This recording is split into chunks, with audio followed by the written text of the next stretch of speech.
Hello everybody, welcome back to Growing in the Cove. My name is Stacy and I garden in Zone 5B, Newfoundland. So today I thought I would take you around my cutting patch and I'm going to cut some flowers, hopefully make a sale to a local florist. But I just wanted to take you along while I harvest some beautiful cut flowers. My garden is looking amazing right now, and I wanted to show it before I basically mow everything down. So it's just at its peak right now. Late August is the prime time for cut flowers in my opinion. So come take a look if you are interested in this video.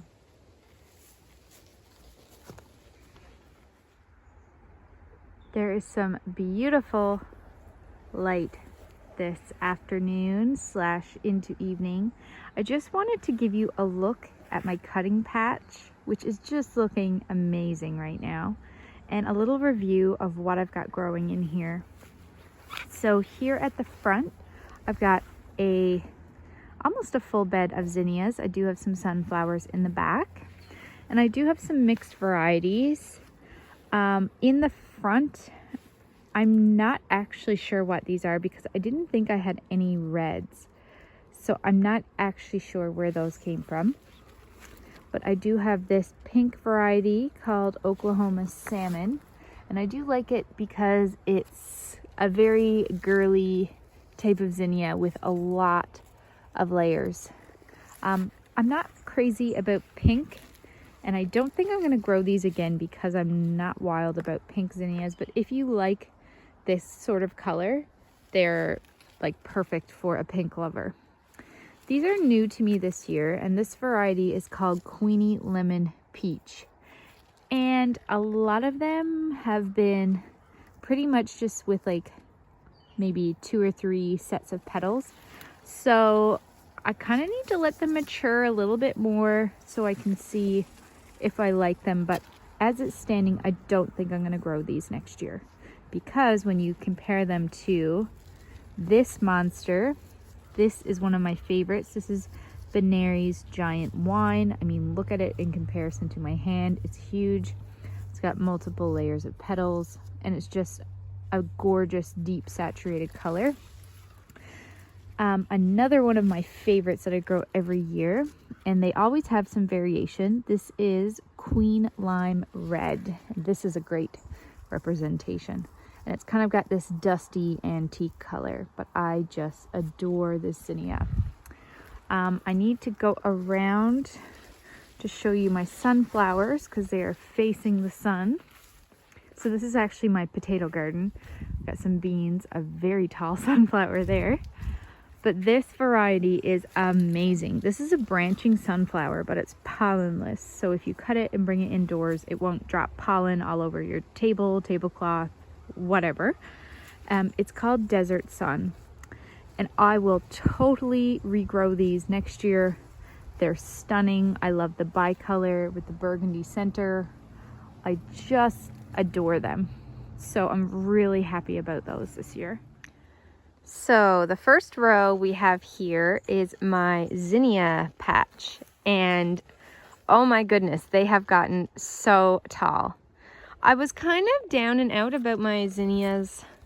I don't know, I think that was maybe a week or 2 ago. And I will put the footage here of what my garden was looking like, you know, only 2 weeks ago. And I was kind of like, yeah, I'm kind of over zinnias. I don't know if they're worth it. And I mean, like, oh my goodness, look at this. Wow.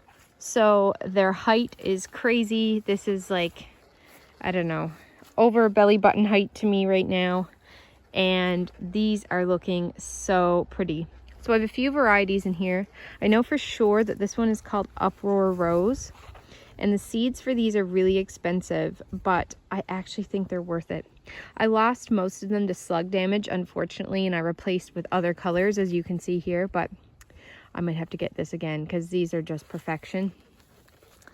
I've got Oklahoma Salmon, which I don't know if I'm going to repeat, but it was a really early bloomer for me. I believe these reds came out of an Art Deco mix I got from Mackenzie Seeds. I think I bought them at Kent.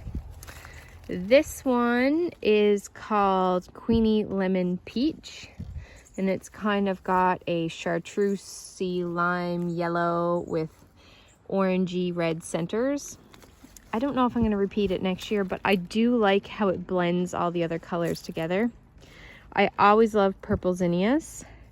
I think this is from the Art Deco mix, but this, oh my goodness, is the incredible Benary's Giant Wine.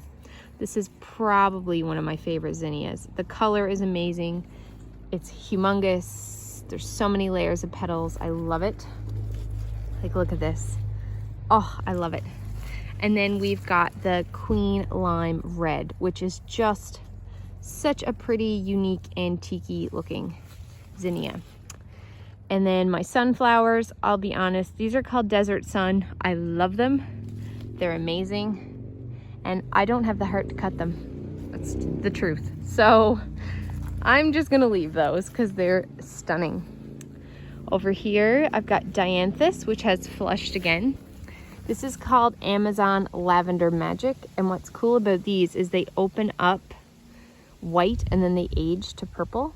But they're really pretty, really strong stems.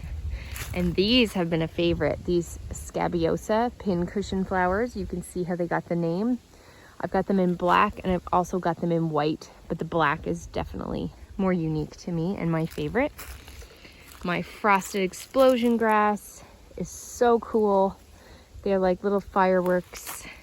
And I'm starting to get some stem length on my marigolds. And my snapdragon bed has been cut now. I had 3 large harvests off of it, and I've got another flush. So I don't have many, but I am gonna cut those now. So the key to cutting snapdragons is I always go right to the base of the plant because they will actually reflush and you'll continue to get more long stems. So I go right to the bottom of the plant to get the longest stem possible. And then I take the bottom and strip the leaves off, and that is a snapdragon. I like to cut them when the bottom flowers are just opening. So I have an ant on there. So since these bottom layers are open, the top will actually continue to open. So here, these will continue to open, and I could even cut them a little more closed than this, and they will do just fine. Okay, so this is what 25 snapdragons looks like. These are some of my later flush, so they're the biggest on their first bloom, and then the side shoots that you get are not as big, but still totally usable and totally beautiful. And these smell like bubble gum. These are one of my favorite flowers, and they've got really decent stem length. Love these colors. So these are the Potomac snapdragons. I have lavender, white, apple blossom, which is so pretty, and I have a few orange tucked in there as well. So let's talk zinnias. Zinnias are a very easy flower to grow. The seeds are pretty cheap, and they're just beautiful. They kind of look like dahlias, but they're grown from seed. So how to know if your zinnia is ready for picking? So it's called the wiggle test. So if you wiggle the flower and the stem is pretty stiff and it holds its shape, that means it's ready to cut. Let me give you an example of one that's not ready to be picked. That's good. Most of these are actually pretty mature. Okay, here's a good example. Do you see how the head of this zinnia is super floppy? So the stem is really not stiff enough, and if I was to pick that now, it would be so floppy it would just droop over in the vase. Whereas when you have a stiff stem, it'll hold its shape. So when you go to cut a zinnia, I'm actually going to get you in closer so you can see. Okay, so when you go to cut a zinnia, we're going to cut this one.